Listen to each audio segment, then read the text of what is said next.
susunod na programa ay rated G. Ito ay pwede sa lahat ng manonood.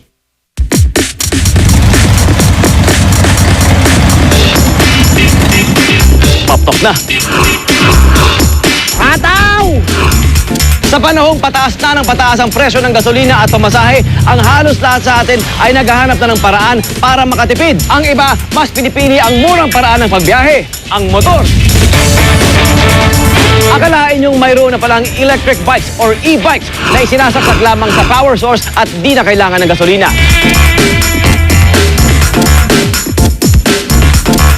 Harap ka doon, ayun, tingnan mo, nagbabike yung isa, ayun.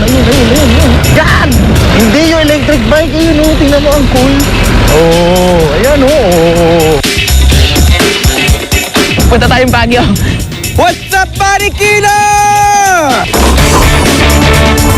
Top road.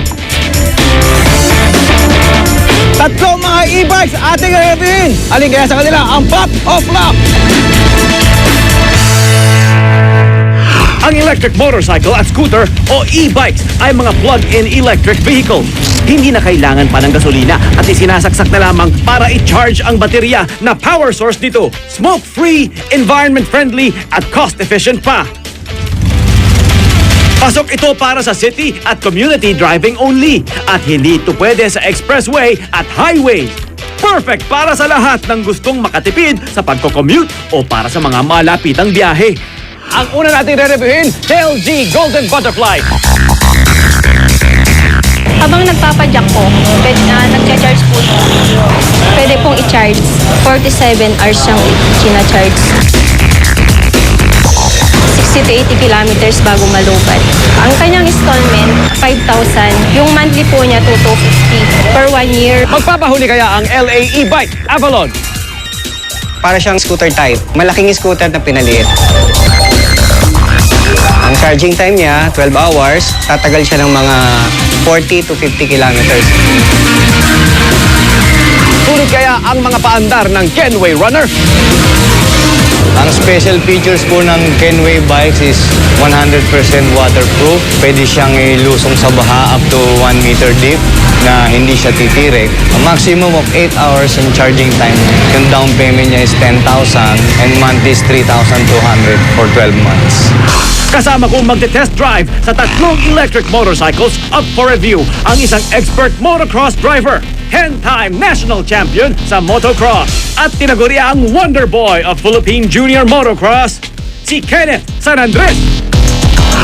Makakasama rin natin ang isang mommy na motorcycle enthusiast na si Mommy Rochi Alvarado. At ang ating celebrity reviewer, huling napanood sa My Husband's Lover at isa ring motorcycle racer, si Kevin Santos. Gusto kong husgahan ninyo ang ating tatlong e-bikes base sa tatlo: features, design, and value for money. Welcome to Marikina! Perfect para subukan ang ating mga e-bikes. Let's go! Let's go! Fully charged na ang ating mga bikes and ready to go. Kaya tara, let's e-bike! Kakaiba to, no? Oo. Kakaiba, no? Nagmumotor ka, bro, di ba? So ito, sisiw lang sa'yo yan. Hindi naman. Maninibago ka sa electric. Feeling ko iba yung sa gas tsaka yung sa ano eh. Oo. Yung sa electric eh. Tapos ito, kung titingnan ninyo, ito yung charging cord daw. General, pwede i-charge yung buong machine na yan. So, ano masabi mo? First impression? Unang tingin ko po, same din siya ng parang mga scooter na motor talaga. How about you, ma'am? Parang mabagal. Para mabagal. Yung build pinaliit tapos pinanipis. Para sa akin maliit to, pero okay lang. Sige, subukan natin ha. Kasama ng ating mga reviewers ang Aeromed. Nakaantabay sila, nakabuntot sila sa atin. So, main road driving muna tayo. Si Kenneth ang susubok ng LA e-bike Avalon. Si Roch ang susubok ng TLG Golden Butterfly. Si Kevin, my friend, ang gagamit sa Kenway Runner. At ako, basta yun, susunod na lang ako.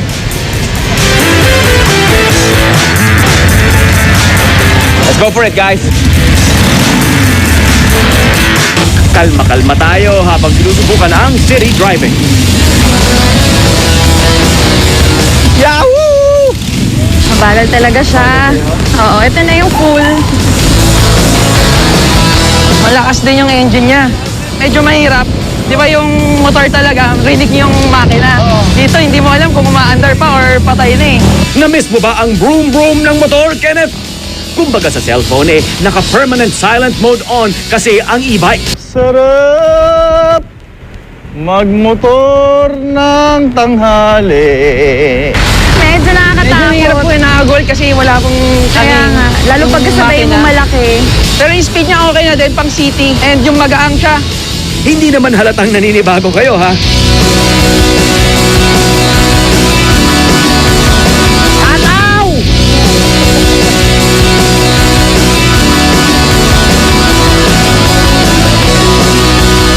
Parang ano po no? Malikot po siya. Oo. Lalo to, maliit yung gulong niya. Para sa una lang siya mahirap i-drive, pero pag nakuha mo na, no, dire-diretso na. Harap ka doon, ayun, tingnan mo, nagbabike yung isa, ayun. Yan! Yan, oh! Yan! Oh, ha? Hindi yung electric bike, ayun, oh, tingnan mo, ang cool. Oh, ayan, oh. Feeling nasa Korean novela si Mami Rochi. Mas mahirap pagka pinepedal. Si Kevin, chill lang. Sarap! Abot kaya ng Pangasinan to. Basta ba isa-charge mo eh? Cellphone na cellphone lang ang peg. Medyo mahirap. Mag-a-adjust ka sa umpisa, lalo na yung pag magta-throttle ka, magagas ka.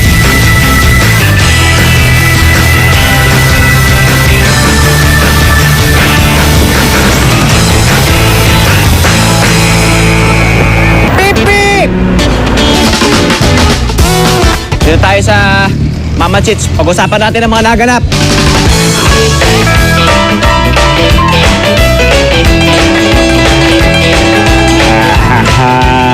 Guys, eto na. Kumusta yung inyong city driving? Ibang-iba siya sa ano eh, sa gas. Yung scooter na degas, kailangan mo pa siya i-pump pag pataas eh. Yeah. So ito electric, full throttle mo lang siya. Hindi mo na kailangan yung bobombahin na ganon. Nung unang sakay ko, ang napansin ko, magaang siya. So, pag sanay ka na sa normal motor, medyo maninibago kasi malikot siya. Magaan, manipis, nag-wiggle-wiggle ng konti pagka medyo niliko ka. Pagkatapos mag-fill up, tayo naman ay magpapalit ng mga e-bikes na yan. At susubukan natin dumaan sa mga iskinitang masisikip. Sa pagbabalik ng Pop Talk, Welcome back, guys! Round 2 na ng ating pagre-review ng electric motorcycles o e-bike. si Kenneth ay susubok naman sa Kenway Runner, si Rochi naman ay sa LA E-Bike Avalon at si Kevin naman ay sa ang Tail G Golden Butterfly. Bagay na bagay, ha? Parang may husband's lover lang to. First impression ninyo? Ni pa ako, hindi kashe. Masarap upuan. Sakto sa akin yung neto, yung size. So kung kanina nasa main road tayo, kayo naman ay magpapaka-iskinita driving. Community driving ang inyong gagawin. At syempre, ito, kailangan din yung bumili ng merienda nyo. 200. Right? Okay. Para naman ma-experience nyo ang mga inner roads ng Marikina. Matapos bilhin ng ating merienda, sakay ng inyong mga e-bikes, magkita-kita tayo sa Isabela Street.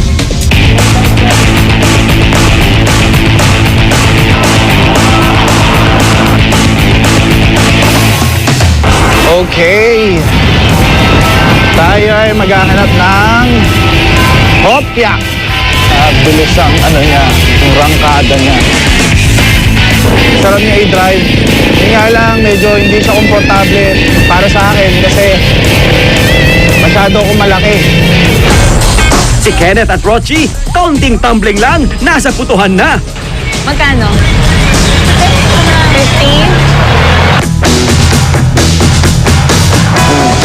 Hello po, makikiraan lang po.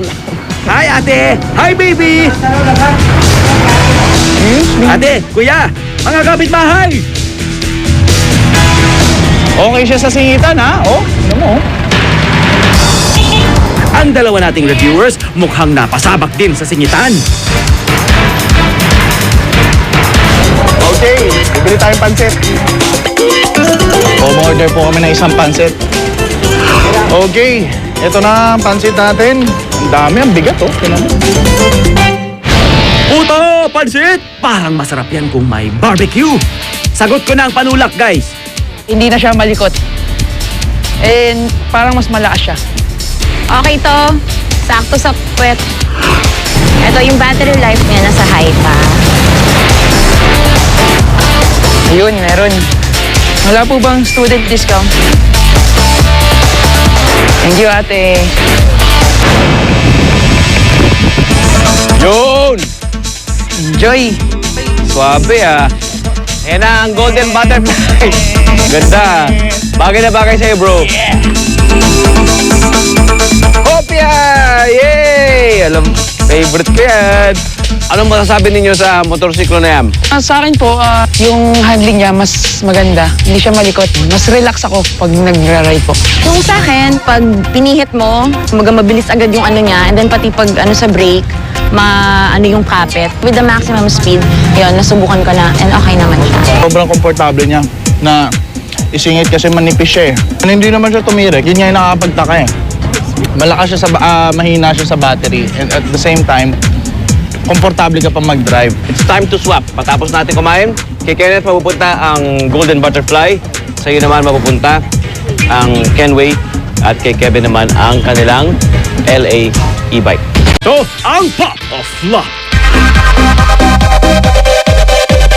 Alright guys, welcome to Yohel's Bagnet Station dito sa Marikina. Ito ang kanilang best sellers, ang aking paboritong bagnet. Bagnet kare-kare, laing bagnet, pansit bagnet. Mayroon din silang sinigang na bagnet. Tatlong electric bikes or e-bikes ang ating sinubukan kanina. Criteria for judging, design, features, value for money.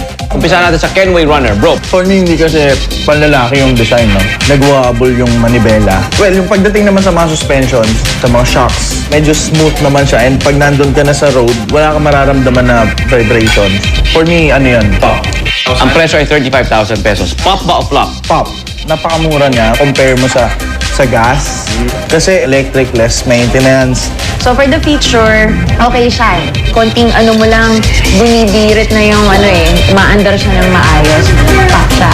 And then for the value for money, 35,000, okay na siya sa akin. Okay siya. Yung design niya, looks niya, komportable ako, stable siya, hindi siya malikot. Pagdating naman sa performance, yung handling niya, hindi siya malikot and yung power niya malakas din.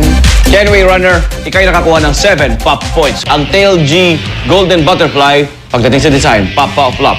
Kulay pink eh, hindi siya para sa akin. Doon naman sa mga ano niya, sa mga suspension, sa mga ano niya, ang dali niyang isingit. Yun nga lang, medyo hindi ako komportable dun sa upuan kasi maliit. Pero nung sinubukan ko siya kanina doon sa traffic, singit-singit kami, parang binabalance ko yung katawan ko, hindi malikot yung manibela, hindi ganun kawabol.